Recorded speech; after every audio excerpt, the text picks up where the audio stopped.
بسم اللہ الرحمن الرحیم۔ السلام علیکم۔ کہانی کی دنیا کو سننے والے ہمارے دوستوں کو کہانی کی دنیا میں خوش آمدید۔ آج میں آپ لوگوں کے لیے ایک سبق آموز کہانی لائی ہوں، تو چلیے کہانی کی طرف چلتے ہیں۔ ٹوبر ٹیک سنگھ میں جنگ روڈ پر ایک محلہ اقبال نگر واقع ہے۔ اسی محلے میں رانا اقرار رہتے تھے۔ شہر سے لگی ہوئی رانا اقرار کی زرخیز زمین تھی۔ رانا اقرار نے اس زمین پر بورنگ بھی کرا رکھی تھی، ساتھ ہی امرود اور لیمو جیسے پھلدار درخت بھی لگا رکھے تھے۔ باقی کی جو خالی زمین تھی اس پر وہ موسمی سبزیوں کی پیداوار کرتے تھے۔ رانا اقرار کے کنبے میں بیگم اقرار کے علاوہ دعا، فوزیہ اور سارا نامی 3 لڑکیاں اور اکلوتا بیٹا ساحر تھا۔ بھائی بہنوں میں فوزیہ سب سے چھوٹی تھی۔ تینوں بیٹیوں کو دھیان میں رکھتے ہوئے انہوں نے بچت کرنا شروع کر دی تھی۔ انہوں نے بینک میں کھاتے کھلوائے تو نیشنل بینک کی میرج پالیسی بھی لے لی۔ ان کا سرمایہ ملا کر جب شادی کے قابل ہوا تب رانا اقرار کے ہاتھ میں موٹی رقم تھی۔ رانا اقرار نے مناسب لڑکے تلاش کر کے باری باری دونوں بیٹیوں کے ہاتھ پیلے کر دیے۔ بیٹیوں کی شادی کے کچھ عرصے بعد رانا اقرار کی بیوی اقرا اچانک بیمار پڑ گئیں۔ رانا اقرار نے پہلے ٹوبر ٹیک سنگھ میں ان کا علاج کروایا۔ فائدہ نہ ہوا تو اقرا کو علاج کروانے کے لیے فیصل آباد اور لاہور بھی لے گئے۔ ڈھیر ساری رقم خرچ کرنے کے باوجود اقرا صحت یاب نہیں ہوئی۔ اس کا جسم مسلسل گھٹتا رہا۔ آخرکار ایک دن وہ کنبے کو روتا بلکتا چھوڑ کر چلی گئی۔ ان دنوں ساحر 23 سال کا تھا اور فوزیہ 14 سال میں داخل ہوئی تھی۔ پھر 5-7 سال کیسے گزر گئے پتہ ہی نہیں چلا۔ اب فوزیہ الہر نہیں رہی تھی، گزرتے وقت کے ساتھ ساتھ بڑی جوان ہو گئی تھی۔ رانا اقرار کی خواہش ساحر اور فوزیہ کا بیاہ ایک ساتھ کرنے کی تھی۔ بیٹی رخصت ہو کر سسرال جائے تو گھر سنبھالنے کے لیے بہو آ جائے، لیکن ساحر فی الحال شادی کرنے کے لیے راضی نہیں تھا۔ اسی سبب فوزیہ کی شادی بھی ٹلتی رہی۔ رانا اقرار بیٹی بیٹے کے لیے کچھ اور ہی خواب بن رہا تھا۔ ادھر فوزیہ کے خوابوں میں بھی شازیب بس گیا تھا اور وہ اس کے ساتھ زندگی گزارنے کے خواب دیکھنے لگی تھی۔ شازیب پڑوس میں رہنے والے محسن کا بیٹا تھا اور منڈی میں سبزی کی اڑہت کرتا تھا اور خوب شان سے رہتا تھا۔ پڑوسی ہونے کے ناطے شازیب اور فوزیہ میں بہن بھائی کا رشتہ تھا اور وہ اس رشتے کو مانتے بھی تھے، مگر ایک دن دونوں کا رشتہ بدل گیا اور وہ دونوں ایک دوسرے کی محبت میں ڈوب گئے۔ رانا اقرار اور ساحر صبح گھر سے نکلتے تو دوپہر کا کھانا کھانے کم ہی گھر آتے۔ اکثر فوزیہ ہی کھیت جا کر باپ بھائی کو کھانا دے آتی۔ وہ دن کے وقت گھر میں اکیلی رہتی تھی، اس لیے خفیہ میل ملاقاتوں کے لیے فوزیہ اور شازیب کے لیے بھرپور وقت ہوتا تھا۔ نایاب مرد وہ ہے جن کے کردار کی خوشبو پا کر عورت خود سے محبت کا اظہار کر دیتی ہے۔ وہ پہلے پہل اس کی ذات کی ٹھنڈی چھاؤں میں کچھ دیر ٹھہرتی ہے، پھر رفتہ رفتہ اس کی عادی ہو جاتی ہے۔ یہی وہ مرد ہیں جنہیں عورتوں کا لباس کہا جاتا ہے۔ نایاب عورت ہمیشہ نایاب مرد کا انتخاب کرتی ہے۔ یوں تو شازیب کا فوزیہ سے ملنے آنا محلے والوں کے لیے شک کی بنیاد نہیں تھا، لیکن جب دروازہ اندر سے بند ہونے لگا تب پڑوسیوں کی پیشانی پر شکنیں پڑنے لگیں۔ پہلے اڑوس پڑوس میں چرچا ہوا، اس کے بعد ایک بزرگ نے رانا اقرار کے کانوں میں یہ بات ڈال دی۔ اس کے بعد ساحر کو جب یہ بات پتہ چلی تو اس کا خون کھول اٹھا۔ وہ اسی وقت شازیب کی چمڑی ادھیڑ دینا چاہتا تھا، مگر رانا اقرار نے دنیا داری سمجھا کر اسے روک لیا۔ بیٹا جوش سے نہیں ہوش سے کام لو، اس نے بیٹے کو سمجھاتے ہوئے کہا۔ مار پیٹ کرو گے تو ہنگامہ ہوگا اور ایسا کرنے پر بدنامی ہماری فوزیہ کی ہی ہوگی۔ تم چپ رہو، میں فوزیہ سے بات کروں گا۔ ساحر خون کے گھونٹ پی کر رہ گیا۔ اسی شام کو رانا اقرار نے فوزیہ سے اس کے اور شازیب کے سلسلے میں بات کی تو وہ صاف مکر گئی۔ فوزیہ شازیب سے پیار تو کرتی تھی مگر گھر والوں کا لحاظ بھی تھا، اس لیے اس دن کے بعد وہ محبوب سے میل ملاقاتوں میں احتیاط برتنے لگی۔ نفس وہ بھوکا کتا ہے جو انسان سے غلط کام کروانے کے لیے اس وقت تک بھونکتا رہتا ہے جب تک وہ غلط کام نہ کر لے، اور جب انسان وہ غلط کام کر لیتا ہے تو یہ کتا سو جاتا ہے، لیکن سونے سے پہلے ضمیر کو جگا دیتا ہے۔ دوسری طرف ساحر کو فوزیہ کے اس بیان پر یقین نہیں آیا۔ پیداوار فروخت کرنے کے لیے وہ منڈی جاتا ہی رہتا تھا، اس لیے اس نے شاذب پر نظر رکھنا شروع کر دی۔ اسی دوران ساحر نے نوٹ کیا کہ شاذب پہلے کسی سے فون پر خفیہ طور پر بات کرتا ہے، پھر منڈی چلا جاتا ہے۔ روز دوپہر کو یہی ہوتا تھا۔ ساحر کو یقین ہو گیا تھا کہ وہ کہیں اور نہیں، اس کی بہن سے ہی ملنے جاتا ہے۔ اندھی محبت ہو یا اندھا اعتبار، دونوں مل کر انسان کو گہری کھائی میں ہی گرا دیتے ہیں۔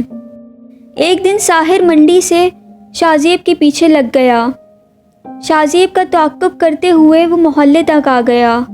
اس نے دیکھا کہ شاذب نے پہلے چاروں طرف کا جائزہ لیا، اس کے بعد مطمئن ہو کر دروازے سے گھر میں داخل ہو گیا۔ اس کے بعد فوزیہ دروازے پر نمودار ہوئی۔ اس نے اطراف کا جائزہ کیا، جب کہیں کوئی نظر نہیں آیا تو اس نے دروازہ اندر سے بند کر لیا۔ ساحر شاذب کو اپنی بہن کی عزت سے کھیلنے کا وقت نہیں دینا چاہتا تھا، اس لیے وہ فوراً دروازے پر جا پہنچا اور زور زور سے کنڈی پیٹنا شروع کر دی۔ کچھ منٹ تو لگا، مگر فوزیہ نے بدحواسی کے عالم میں دروازہ کھول دیا۔ ساحر نے اسے خوب پیٹا۔ اس کے بعد فون کر کے باپ کو بھی بلا لیا۔ رانا اقرار گھر آیا تو اس نے بیٹی پر ہاتھ تو نہیں اٹھایا، مگر سنجیدگی سے بولا، بیٹی میں تم پر بہت اعتبار کرتا تھا، خوب صلہ دیا تم نے میرے اعتبار اور یقین کا، تمہاری کرنی سے آج میری عمر 10 سال کم ہو گئی ہے۔ اس کے بعد وہ بھی دونوں ہاتھ سے منہ چھپا کر رونے لگا۔ باپ کے آنسوؤں نے وہ کام کیا جو دنیا کی کوئی طاقت نہیں کر سکتی تھی۔ کنبے کی آبرو برقرار رکھنے کے لیے فوزیہ نے لمحے بھر میں شاذب کو بھول جانے کا فیصلہ کر لیا۔ اسی عہد کے ساتھ وہ باپ سے لپٹ گئی اور پھوٹ پھوٹ کر رونے لگی۔ مجھے معاف کر دو بابا، اس نے باپ سے عہد کرتے ہوئے کہا، وعدہ کرتی ہوں آئندہ کبھی شاذب سے تعلق نہیں رکھوں گی۔ ایک انسان مر جائے تو صبر آ جاتا ہے، مگر جب ایک زندہ انسان آپ کے لیے مر جائے تو صبر نہیں آتا۔ رانا اقرار اور ساحر کو احساس ہوا کہ وہ حقیقت میں پچھتاوے کے آنسو بہا رہی ہے، تو ان لوگوں نے سچے دل سے فوزیہ کو معاف کر دیا۔ فوزیہ نے بھی جو وعدہ کیا تھا اس پہ قائم رہی۔ اس نے شاذب سے ملنا اور فون پر بات کرنا، یہاں تک کہ اس کی شکل تک دیکھنا بند کر دیا۔ فوزیہ کی بے وفائی اور بے رخی سے شاذب تڑپ اٹھا۔ وہ فوزیہ کو دل کی گہرائیوں سے چاہتا تھا اور شادی کر کے زندگی گزارنے کا ارادہ رکھتا تھا۔ اس نے فوزیہ کے بدلے ہوئے رویے کو پھر سے پہلے جیسا بنانے کے لیے ہر ممکن کوشش کی، مگر ساری کوششیں رائیگاں گئیں۔ ادھر رانا اقرار نے فوزیہ کے لیے قابل رشتے کی تلاش شروع کر دی۔ ان کی یہ کوشش بھی جلدی رنگ لے آئی اور سمندری گاؤں کے دلدار کا بیٹا عرفان ان کے دل کو بھا گیا، تو رشتہ بھی طے ہو گیا۔ شادی کی تاریخ 18 مئی 2015 طے پائی۔ اس دن سے ہی بارات کے استقبال کی تیاریاں شروع کر دی گئیں۔ گھر کے سامنے پنڈال لگایا گیا، سٹیج بنا، میز کرسیاں لگائی گئیں، حلوائی بھی پکوان بنانے کے لیے آ گئے۔ رانا اقرار اور ساحر سب کے پاس جا جا کر تیاریوں کی نگرانی کرتے رہے۔ شام کے دھند چھانے سے پہلے ہی بارات کے استقبال کی تیاریاں مکمل ہو چکی تھیں۔ ریسٹ ہاؤس سے پل پل کی خبر گھر پہنچ رہی تھی۔ معلوم ہوا بارات ریسٹ ہاؤس سے نکل چکی ہے اور تھوڑی ہی دیر میں دروازے پر پہنچ رہی ہے۔ اس خبر سے میزبانوں میں بھی جوش و مسرت کی لہر دوڑ گئی۔ والدین کبھی غلط نہیں ہوتے، اگر ان سے غلط فیصلے بھی ہو جائیں تو ان کی نیت بالکل صاف ہوتی ہے اور انہی کی دعاؤں سے تقدیر بدل جاتی ہے۔ فوزیہ دلہن بنی گھر پر بیٹھی تھی۔ اس کے پاس اس کی بڑی بہن دعا بیٹھی ہوئی تھی۔ بارات کی آمد کی خبر سنتے ہی فوزیہ دعا سے بولی، باجی مجھے رفع حاجت کے لیے جنگل جانا ہے۔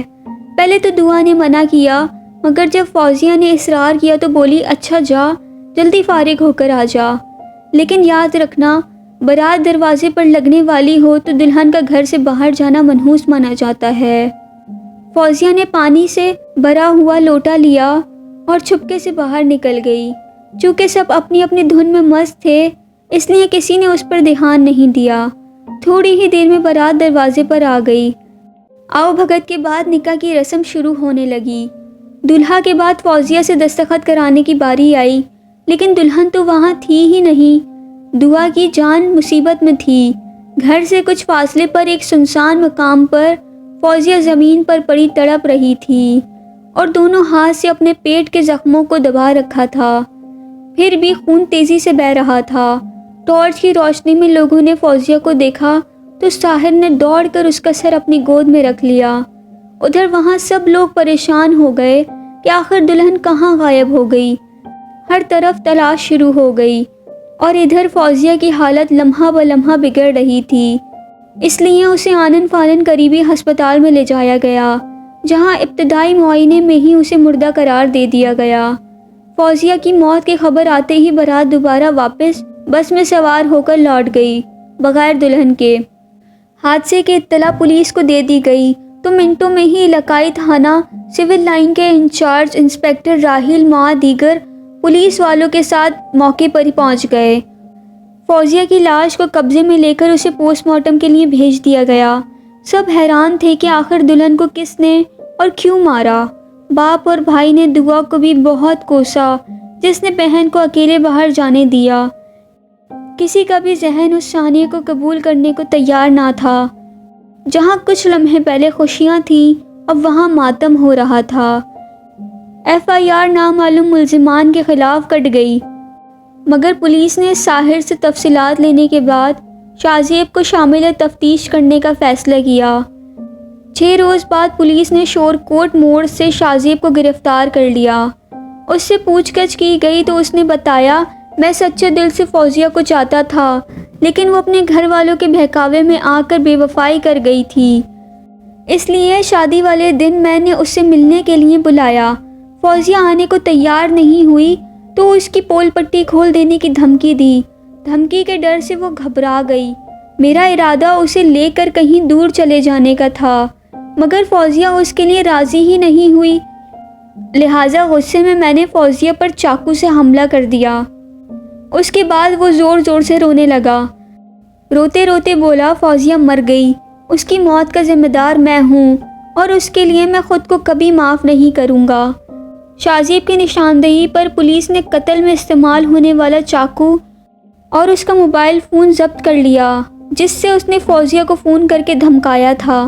19 مئی کو شاذیب کو عدالت میں پیش کیا گیا، جہاں اسے جیل میں بھیج دیا گیا۔ یوں محبت کی کہانی جرم کی داستان بن گئی۔ کیسی لگی آپ کو آج کی میری یہ کہانی؟